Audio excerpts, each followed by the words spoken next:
Miguel Indurain. Y otra vez, los omnipresentes protagonistas.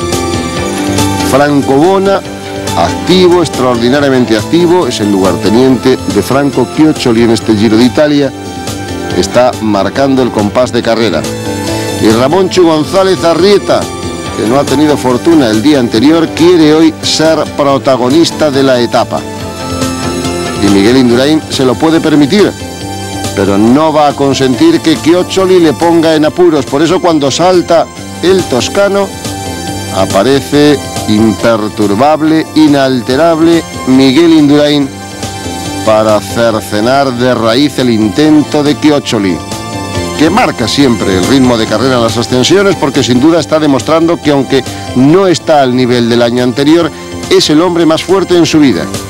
Otro demarraje de Chioccioli que mira para atrás y lo ve todo de rosa, desgraciadamente para él.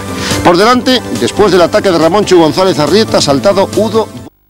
Successi, campione nazionale, veramente una vittoria inattesa ma meritata per Bolz, che può, ecco, forse ci vorrebbe qualcuno pronto a sorreggerlo. Vediamo che dal gruppo della maglia rosa. Allora ecco il ritardo, 1:30 per González Arrieta, anche per lui immediatamente